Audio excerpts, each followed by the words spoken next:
If you're looking for a capture card that lets you play in 4K, but only capture or stream to 1080p or lower, the Live Gamer Extreme 2 might be the card for you. I did not write that to rhyme, that was an accident. The Extreme 2, or the GC551, is a bit of a weird entry in their 4K pass-through card lineup, and I'm honestly not a fan. But let's discuss after a word from our sponsor.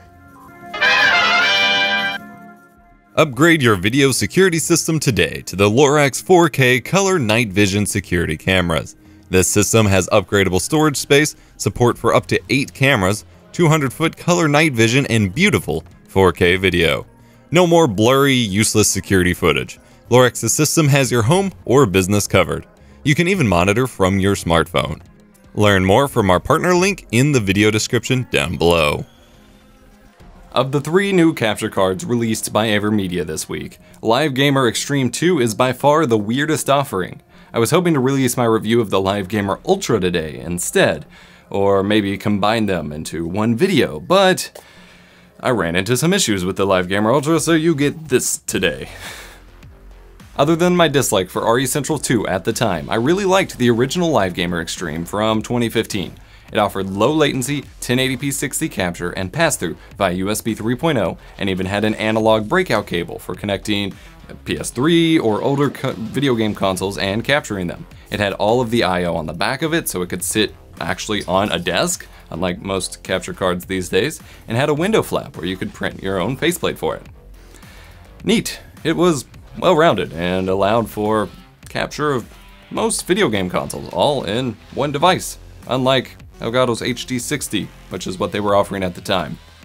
But the Live Gamer Extreme 2 is not as impressive. It features an identical design to the first, which is great. The design works, serves its purpose. If it ain't broke, don't fix it. But they cut out the analog inputs. Yeah, I get it. Get with the times is what most product-focused companies want to say.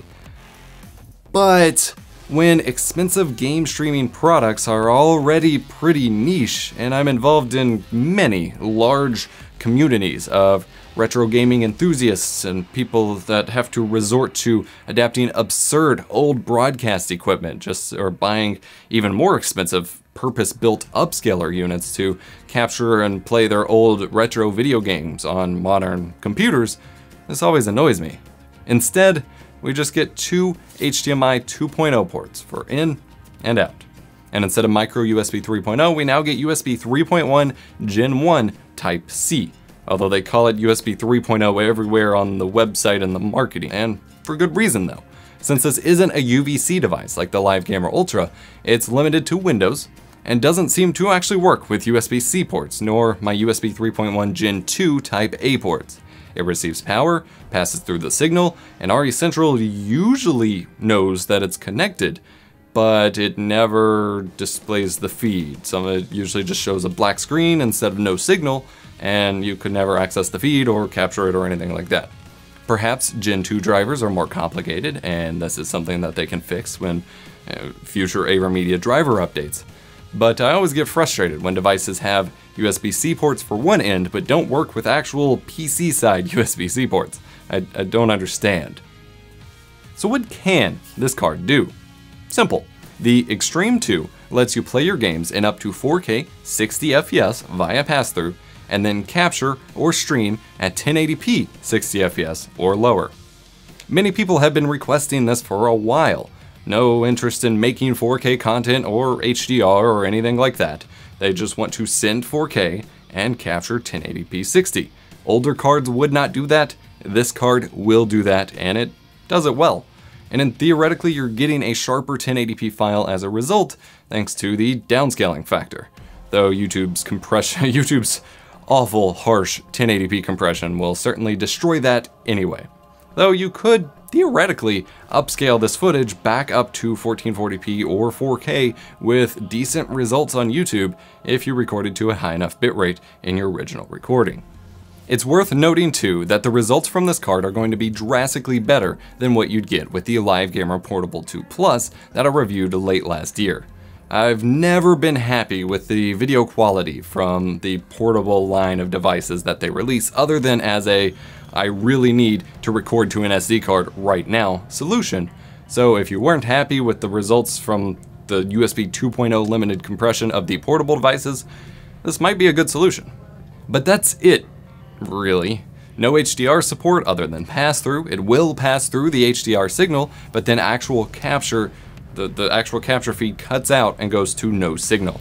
No HDR capture, no tone mapping like the other devices, no high refresh rate support either. 60 Hz or bust with this bad boy. It can record high bit rates in RE Central or whatever you want via the uncompressed access in OBS Studio, though it will initially have suffered from the NVIDIA encoder bug in RE Central that I dealt with in the last video, so make sure that your software is up to date if you plan on using that past the original 60 to 100 megabits per second. I cover this more in my Live Gamer 4K review. If you're on a laptop, a 4th generation Intel Core i7 processor and an NVIDIA 870M graphics card are recommended as minimum specs to get decent recording out of this.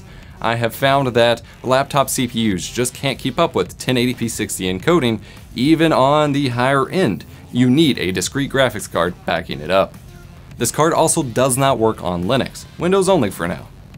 It is low latency, so integrating it into your stream setups will not be a problem, but again, it does not feel low latency enough to play off the preview for me. Never been the case for me, this one is no exception. Unlike the other cards, you only get the YUY2 decode format, which is better than NV12, but no RGB mode for those of you who want the maximum placebo video quality. For $200, this capture device just feels weird.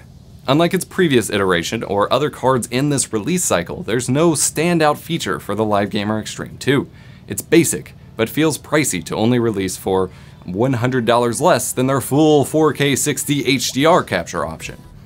But then again, Elgato hasn't released a 4K pass-through USB card yet, so maybe it's not too bad. And if you're looking for it, I don't know. I was just pretty bummed that this card didn't really offer anything special. Where is the Extreme that was there with the last model?